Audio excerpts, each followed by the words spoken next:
దేశంలో ఏ ప్రభుత్వం చేయని విధంగా సీఎం వైఎస్ జగన్మోహన్ రెడ్డి సంక్షేమ పథకాలను అమలు చేశారని అన్నారు శ్రీకాకుళం ఎంపీ అభ్యర్థి పేరాడ తిలక్. శ్రీకాకుళం జిల్లాలోని 8 నియోజకవర్గాల్లో ఆయన ఎన్నికల ప్రచారాన్ని ప్రారంభించారు. ఇంటింటికి వెళ్లి వైఎస్ఆర్సీపీకి ఓటు వేసి గెలిపించాలని కోరారు. వెనుకబడిన శ్రీకాకుళం జిల్లా రూపురేఖలను మార్చేసిన ఏకైక ప్రభుత్వం వైఎస్ఆర్సీపీ అని అన్నారు. కూటమి ఎన్ని కుట్రలు చేసినా వచ్చే ఎన్నికల్లో సీఎం జగన్ గెలుపును ఆపలేరని ధీమా వ్యక్తం చేస్తున్న తిలక్తో మా ప్రతినిధి సునీల్ ఫేస్ టు ఫేస్. రాష్ట్ర వ్యాప్తంగా వైఎస్ఆర్సీపీ అభ్యర్థులు ప్రచారంలో దూసుకుపోతున్నారు. శ్రీకాకుళంలో ఎంపీ అభ్యర్థి పేరాడ తిలక్ 8 నియోజకవర్గాల్లో తిరుగుతూ తన ప్రచారాన్ని ఇంటింటికి విస్తృతంగా ప్రచారం చేస్తున్న పరిస్థితి నెలకొంది. ప్రస్తుతం పేరాడ తిలక్ మనతో ఉన్నారు, ఆయనతో మాట్లాడదాం. చెప్పండి సార్, ప్రచారం ఎలా జరుగుతుంది? నియోజకవర్గంలోని ప్రజల నుంచి ఎట్లాంటి రెస్పాన్స్ వస్తుంది? గడిచిన 45 రోజులుగా జిల్లా నలుమూలల విస్తృతంగా ప్రచారం చేస్తూ ఉన్నాం. జగనన్న పైన శ్రీకాకుళం జిల్లా ప్రజలకు ఉన్న నమ్మకాన్ని ఈ ప్రచారంలో తేటతెల్లమవుతుంది. ఎందుకంటే ఆనాడు రాజశేఖర రెడ్డి గారికి జిల్లా ఆయన వెన్నంటూ ఉంటే 2 సార్లు ముఖ్యమంత్రిగా చేయడానికి కోసం ఒకసారి 7 శాసనసభ స్థానాలని, రెండోసారి 9 శాసనసభ స్థానాలని అందించిన ప్రజానీకం శ్రీకాకుళం జిల్లా ప్రజానీకం. మళ్ళీ ఈరోజు మొన్న 2019లో జరిగిన ఎన్నికల్లో 8 శాసనసభ స్థానాలను అందించిన జిల్లా శ్రీకాకుళం. ఈరోజు 8 శాసనసభ స్థానాలను కూడా వైఎస్ఆర్ పార్టీని గెలిపిస్తామని చెప్పి ప్రజలే చొందొప్పు తండోలుగా వచ్చి ప్రచారంలో అభ్యర్థులను చెప్తూ ఉన్నారు. నేను 7 నియోజకవర్గాలను విస్తృతంగా పర్యటించడం జరిగింది. ఈవేళ డాక్టర్ అప్పలరాజు గారు మన సొంత గ్రామంలోని హల్తాడ్ అనే గ్రామం నుంచి, ఇది పూర్తిగా మత్స్యకారులు నివసిస్తున్న ప్రాంతము, అతను పుట్టిన గ్రామం.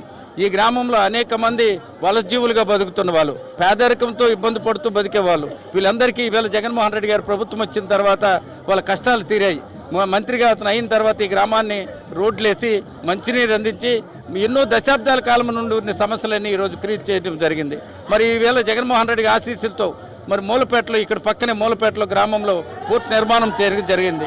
3,600 కోట్ల రూపాయలతో జరుగుతున్న పనుల్ని ఈ జిల్లాలో వలసజీవులకి, ఎన్నో ప్రాంతాలకు వలస వెళ్ళిపోయిన ఈ ప్రాంత ప్రజలకి అదొక పెద్ద భరోసా.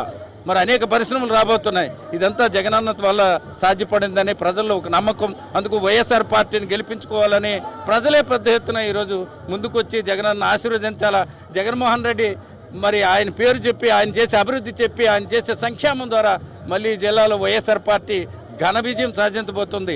రాష్ట్రంలో కానీ దేశంలో కానీ వెనుకబడిన జిల్లాల్లో శ్రీకాకుళం ఒకటి. ఈ జిల్లాలో వలసజీవులుగా బతుకుతున్న వాళ్ళు, పేదరికంతో కుట్టుమిట్టి ఆడుతున్న వాళ్ళు, ఈరోజు జగనన్న వచ్చి అనేక సంక్షేమ పథకాలు, అమ్మఒడి, ఆసరా, చేయూత, విద్యా దీవెన, వసతి దీవెన, రైతు భరోసా, అనేక పథకాలు ఇచ్చి ఆయన ఆదుకున్న విధానం, పేదవాడికి నేరుగా ఎవరి దగ్గరికి వెళ్ళి తల వంచకుండా వాళ్ళింటికే సంక్షేమ పథకాలు వాలంటీర్ల ద్వారా ఇచ్చి, అలాగా కరోనా లాంటి కష్టకాలంలో కూడా ఆయన ఆదుకునే విధానం ప్రజలు మర్చుకోలేకపోతున్నారు. ప్రతి ఇంట్లో దేవుడిగా చూసుకుంటున్నాడు. జగనన్నను మళ్ళీ ముఖ్యమంత్రి చేసుకోవటానికి ప్రజలే పెద్ద ఎత్తున ముందుకు వస్తున్నారు. ఇది చాలా శుభపరిణామం. ఈ జిల్లాలో జరుగుతున్న ఈ ప్రచార కార్యక్రమం కానీ, ప్రజల్లో వచ్చే స్పందన కానీ, టీడీపీ తుడుచుకుపడిపోతుంది. అనేక అబద్ధాలు చెబుతూ అన్ని రాజకీయ పార్టీలను కూటమిగా తయారు చేసుకుని జగన్మోహన్ రెడ్డిపై దాడి చేయడానికి ప్రయత్నిస్తున్నారు.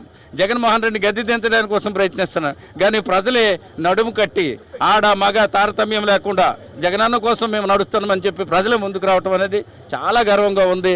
జగన్మోహన్ రెడ్డి మళ్ళీ ముఖ్యమంత్రి అవుతారని పేరాడ తిలక్ ధీమా వ్యక్తం చేస్తున్నారు. కెమెరామెన్ రాజుతో సునీల్, సాక్షి టీవీ, పలాస నుంచి.